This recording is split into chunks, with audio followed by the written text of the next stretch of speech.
తాకట్టులో ఉన్న బంగారాన్ని విడిపించి ఆ రోజు ఆన్లైన్ రేటుకే మేము కొంటాం. Sharma gold company. ఇలా ఉంటే అప్పుడు ఎలా ఉండేవాళ్ళు అసలు? హీరోస్ పడి చచ్చేవాళ్ళు కదా మీరంటే. మా అక్క చెప్తుంది ఆడియన్సే పడి చచ్చేవాళ్ళు ఉంటే ఈ హైదరాబాద్ కానీ ఆర్టిస్ట్ కానీ నీ చేతిలోనే ఉంటారు కదా.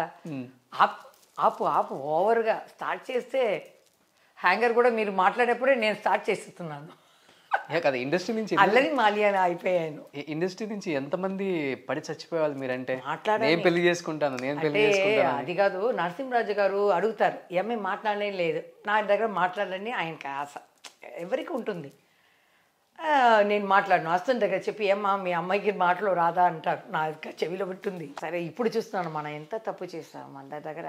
అంటే పెద్ద ఆయనతో అమ్మ మాట్లాడేప్పుడు నేను 4 ముక్కలు మాట్లాడతాను. నేను పెద్ద ఆయనతో మమ్మల్ని అంతా పిలిచారు కదా. ఏదేదో తుఫాన్ వచ్చిన తర్వాత చెన్నై నుంచి ఫ్లైట్లో అందరినీ తెప్పించారు కదా, మేమంతా వచ్చాం కదా. అవును. అప్పుడు వచ్చేటప్పుడు సీఎంగా ఆయన చూశాను, ఆరెంజ్ డ్రెస్సులో అలా వెంకటేశ్వర స్వామి లాగానే ఉన్నారు. అప్పుడు మేము వెళ్ళి అడిగాం, అమ్మగారు ఎలా ఉన్నారు, అప్పుడు ఒళ్ళు బాగలేదు కదా, చూస్తామ్మా హాస్పిటల్లో చేర్చించాను అని. ఆయన ఆ పని చూసుకుని ఆ బాధని గుండెల్లో పెట్టుకొని సమాధానం చేసి ఎవరో ఫ్రెండ్ వచ్చారు ఆయనకి, ఇది గ్రేట్ జయమాలిని ఆర్టిస్ట్, మంచి డాన్సర్ అని చెప్పి ఇంట్రడ్యూస్ చేశారు ఆయన. చూడండి ఎంత ఇది ఆ మర్యాద. పెద్ద ఆయన వల్లే లైఫ్ చేంజ్ అయిందని విన్నాను నేను ఒక విషయంలో. ఏంటది? టైమింగ్.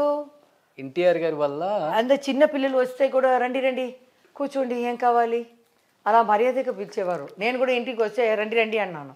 ఇప్పుడు కూడా హైదరాబాద్లో వచ్చేటప్పుడు ఎవరినో అన్నాను, మా చెల్లెలు కూడా ఏదో చెప్తే మన లోపల ఏంటి పేరు చెప్పు అంటారు.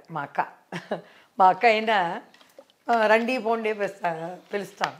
ఇంకా ఆయనతో చేసిన వాళ్ళ సాంగ్ కూడా హిట్ అయి ఉంటుంది. లెజెండ్ కదా వాళ్ళు. మీరు జయమాలిని పొగడినా వాళ్ళని మాత్రం నేను దేవుడిగా చేస్తున్నాను. తర్వాత ఈ పిక్చర్ కూడా చూశాను, ఆయన పెద్ద ఆయన పిక్చరు మా ఆయన వేశారు. అన్నీ ఆయనకు ఎంత కష్టపడి వచ్చారు అని అన్నీ చూశాను. పాపలు చనిపోయేటప్పుడు కూడా షూటింగ్ వెళ్ళడం అవన్నీ కన్నీళ్ళు వచ్చేది. అది కూడా అంత రాలేదు, కృష్ణుడుగా వస్తున్నారు చూడండి. అప్పుడు వాగిని స్టూడియో రెడ్డి గారు అందరూ మాట్లాడుకున్నారు, ఈయన పనికి వస్తారా కృష్ణుడుగా అని లోపల షూటింగ్లో మాట్లాడుకున్నారు కదా. అప్పుడు ఇలా వస్తారు ఆయన. బాలకృష్ణ కనిపించలే, కృష్ణుడే కనిపించాడు నీకు.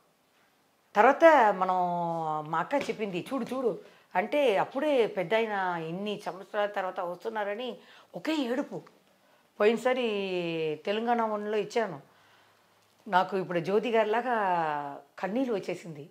ఎన్ని సంవత్సరాల తర్వాత ఆయన చూస్తున్నాం అని అలా ఏడిచాను అనమాట. ఆ బంధం ఎప్పుడు ఈ మనసులో ఉన్నారండి అందరూ. గోల్డెన్ డేస్ కదా. ఆ సమయంలో వచ్చాను చూడండి. మా మామయ్యకి థ్యాంక్స్ చెప్పాలి. నా అత్తగారు నాకు భరతనాట్యం నేర్పించారు. మా అక్కకి జ్యోతి గారిని పెంచారు కదా, అత్తని ఈ అమ్మాయి కూడా భరతనాట్యం నేర్పించండి అని. ఇద్దరు భరతనాట్యమే నేర్చుకున్నాం. ఈ మోడర్న్ డాన్స్ అన్నీ తెలీదు. ఇది ఇక్కడికి వచ్చాక. అవును, ఈ క్లబ్ డాన్స్ ఆ మూమెంట్ అన్నీ తెలీదు. అది బాడీలోనే ఉండింది అనుకుంటున్నాను. ఎక్స్ప్రెషన్స్ ఎక్కడి నుంచి వచ్చినాయి అసలుకి? Oh my God. ఏది అడుగుతున్నారు ఏంటి? ఇంటర్వ్యూ అంటే ఏమైనా అడుగుతారా? లేదు, ఏం అడుగుతారో అంటున్నాను. భయపడిపోయారా బాబు? నవ్వుతున్నాను అందుకే. భయపడిపోతారా ఏమో. అది విట్లాచారి కూడా చెప్తారు, ఏమో అంత మదన మంజరి ఇలా అది హిట్ అయితే రంగనాథ్ కూడా ఆయన కూడా హీరో అయి ఉంటారు. 8 years అమ్మాయి అన్నమాట. చెప్పారు, ఈ కాలు ఇలా ఆడాలి, చెయ్యి ఆడాలి, డైలాగ్ చెప్పాలి. అది బాగా చేసావమ్మా నువ్వు, పర్వాలేదే అన్నారు. ఎప్పుడు కూడా చెప్తాను, ఒక నాన్న ఉన్నారు, ఒక అబ్బాయి ఉంటారు. నాన్నని ఏదో తిట్టేస్తారు, ఏదో ఒక అన్న మాట్లాడతారు. ఒరేయ్ మీ నాన్నని చూసి ఆ మాట అన్నావురా, ఆయన ఎవరు తెలుసురా, ఈ ఇంటి కోసం ఆఫీస్ వెళ్ళి కష్టపడి ట్రైన్లో వచ్చి నిన్ను మంచి స్కూల్లో చదివించాడురా, ఆయన్ని అంటావురా నువ్వు? దీనికన్నా నువ్వు నీ చేతితో ఇంత విషం ఇచ్చి మమ్మల్ని చంపించావు చాలు. ఈ మాటలతో ఈ హృదయాన్ని మాత్రం గాయం పెట్టుకోవద్దు బాబు, నీకు దండం పెడతావు వద్దు. ఇదే షాట్. ఓకే, నేనే డైరెక్షన్, అన్నీ యాక్టింగే. పర్వాలేదా? చాలా బాగుంది. నిజంగా ఏడ్ చేశారు. గ్లిజరిన్ అక్కర్లేదు మీకు. రావాలి ఆ ఎమోషన్లు వచ్చేటప్పుడు వచ్చేస్తుంది. కొందరు వెయ్యరంట. శివాజీ గారు పెద్ద ఆయన గురించి నేను అన్ని రొమాంటికే. శివాజీ గారు అంటే మా అమ్మ చెప్తుంది, డైలాగ్ చదివి చదివి బ్లడ్ వస్తుందంట ఆయనకి, అంత గట్టిగా చెప్పేవాళ్ళు. నేనే ఒక డైరెక్షన్గా సీన్ చూపిస్తాను, మీరు చెప్పారు కాబట్టి. ఏడిస్తే బాగున్నానా, లేకపోతే డ్యాన్స్ వేస్తే బాగున్నానా, మాట్లాడితే బాగున్నానా, అన్ని బాగున్నారు అన్ని రకాల. బట్ ఏఎన్ఆర్ గారు వైఫ్ అన్నపూర్ణమ్మ గారు మీకు ఒక అడ్వైజా లేకపోతే కామెంటా ఏదో ఇచ్చారంట అన్నపూర్ణ స్టూడియోలో ఒకసారి? అన్నపూర్ణమ్మ గారు నాగేశ్వరరావు గారు వైఫ్. అది లేదు, ఈయన ఎప్పుడు షూటింగ్ లేకపోయినా కూడా ఈ స్టూడియోని వచ్చి చూస్తారు. ఏదైనా పని జరుగుతుంది కదా, నాగేశ్వరరావు గారు వస్తారు, వచ్చి అప్పుడు షూటింగ్ ఎప్పుడు ఇటు సైడ్ ఉంటుంది కదా, అదేదో చెప్తూ ఉంటారు. అప్పుడు అందరినీ కలిసి మేమంతా నమస్కారం పెట్టేవాళ్ళం. అప్పుడు ఒకసారి నేను బ్రేక్కి మేకప్ రూమ్కి వెళ్తున్నాను, అప్పుడు జయమాలిని అని పిలిచారు. అబ్బా ఏదో ఉంది అనుకున్నాను. ఆవిడతో వస్తున్నారు, భార్యతో. మా ఆవిడ నేను చెడ్డ అమ్మాయిని చెప్తుంది అన్నారు.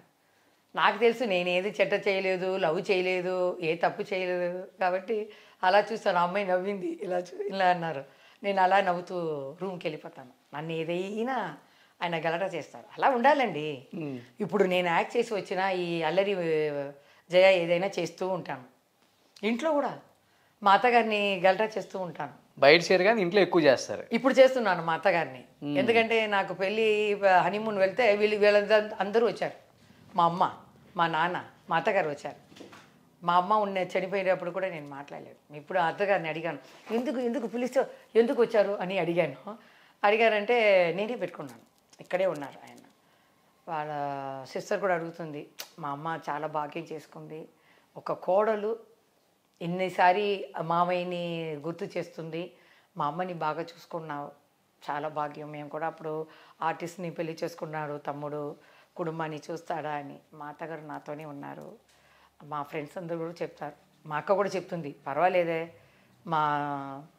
మా ఇంట్లో కూడా మా కోడలు ఎవరు చూసుకోలేదు, పెద్దక్క నువ్వు చూసుకుంటున్నావు, పెద్ద గ్రేట్ అంటారు. అలాగే అంతే, స్క్రీన్ మీద చూసేది వేరు, అది వేరు, ఆఫ్ స్క్రీన్ వేరు ఉంటుంది. రియల్ లైఫ్లో నిజంగా అప్పుడు అన్నీ ఏడుపులు అన్నీ చేశానండి. మన విట్లాచార్య పిక్చర్లో అది ఏడుపు వస్తుంది. ఎందుకంటే మంత్రంతో ఇలా బాగా ఉన్న జయమాలి ఇలా కాలు చెయ్యలా అయిపోతుంది, అలా అది చూసాము. కోపంగా చేసేది. తర్వాత ఈ మంత్రవతిగా చేశాను, మన రాజేశ్వర గారు వాళ్ళకి కూతురుగా చేశాను. అప్పుడు నడక ఒకలాగా నడకాలి, ఇలా నడుస్తానమాట. అప్పుడు ఎవరో ఒక ఆర్టిస్ట్ ఉన్నారు, పేరు ఇప్పుడు జ్ఞాపకం లేదు, ఆవిడ చెప్పారు, నీ నడకలన్నీ ఆ పదాలన్నీ రాగాలన్నీ వచ్చేస్తున్నాయి అని. ఆ పిక్చర్ అప్పుడు చాలా బాగా ఆడింది. మగాశక్తి చాలా పిక్చర్లు చేశాను. అదే. బట్ మీ గ్లామర్ చూసి ఏ హీరోయిన్ అదరబోలేదా? హీరోయిన్ ఎట్లా అండి చెప్తారు మీలాగా? మగవాళ్ళే చెప్తారు, మగవాళ్ళే చెప్తారు, నేను మాట్లాడను కదా. అంటే ఇంత గ్లామర్గా ఉన్నాయి. ఇప్పుడు హీరోయిన్గా నేనే ఇంత గ్లామర్గా లేను. ఒక ఐటెం సాంగ్ చేసే జయమాలిని గారు ఎంత అందంగా ఉన్నారు. ఆడియన్కి ఎప్పుడైనా కానీ అందం అభినయం రెండు కలిస్తేనే రిసీవ్ చేసుకుంటారు ఆర్టిస్ట్ని. అప్పుడు ఇప్పుడేమంటే చాలా టెక్నాలజీలు వచ్చాయి. అప్పుడు ఆ టెక్నాలజీ కాదు, టెక్నాలజీ అంటే మన బాడీ అప్పుడు అంతే. అప్పుడు విట్లాచారి గారు చెప్తారు, 3 జయమాలు అంటే నేను కరెక్ట్గా చేయాలి. ఈ జయమాలి రైట్లో తీయాలి ఫస్ట్, ఆ జయమాలి లెఫ్ట్లో తీయాలి, సెంటర్లో వేరే మూమెంట్, ఒకే షాట్లో అవ్వాలి. కెమెరా రివర్స్ చేస్తారు కదా, ఇప్పుడంతా అలా లేదే, చాలా కష్టపడతాము. అప్పుడు డ్రెస్ అంటే ఈ మహిళ 3 days వస్తుంది చూడండి, కొండలో ఉంటుంది, ఏ చెట్టు లేదు, ఎక్కడ మారుస్తాం, చాలా కష్టం. మా అందరికన్నా గ్లామర్ క్యూన్, డాన్సింగ్లో కూడా క్యూన్ అనుకున్న హీరోయిన్స్ లేదా? రాధా గారు, నాకు శ్రీదేవి గారు, జయప్రద గారు అంటే అందరూ ఇష్టం. వీళ్ళిద్దరు అంటే వాళ్ళు మిమ్మల్ని పోటీ అనుకున్న రోజులు నేను అలా వినలేదండి. వినలేదా? అలా వినలేదు, అట్లా ఆ రోజు లేదు. వాళ్ళ పని వాళ్ళు చేసుకుంటారు. ఇక్కడ మన ఇక్కడ ఉన్నాము, పైన పెట్టే లైట్ బాయ్స్ కూడా ఏం చెప్పరు, ఒక నవ్వటం ఇప్పుడంతా ఉంటుంది కదా, ఏదో డ్రెస్ వేసి కలగలని నవ్వుతారు. ఏమీ లేదు, 2 ఫ్యానే ఉంటాయి, ఒకటి డైరెక్టర్కి, ఒకటి హీరోకి. అన్ని షూట్లు ఇక్కడే జరిగేది, కేరళ, మలయాళం, కన్నడం అన్నీ. అప్పుడు ఫ్యాన్స్ దొరకదు. అప్పుడు ఎయిర్ కూలరు తర్వాత తీసుకొచ్చారు, మన శోభన్ బాబు గారు పెట్టుకుంటారు. అప్పుడు లైట్ మ్యానే వచ్చి పక్క స్టూడియోలో లేదు షూటింగ్ అని తెచ్చి నాకు వేసి అమ్మ డ్యాన్స్ వేస్తే అంత చెమటనే రామా రామా అని ఒక బ్రదర్ లాగా చూసి చేసేవాళ్ళు. వాళ్ళని కూడా మనం గుర్తించుకోవాలి, డ్యాన్స్ మాస్టర్లు. సుమన్ టీవీలో మీ పర్సనల్ అండ్ బిజినెస్ ప్రమోషన్స్ కోసం కింది నెంబర్కి కాంటాక్ట్ చేయండి.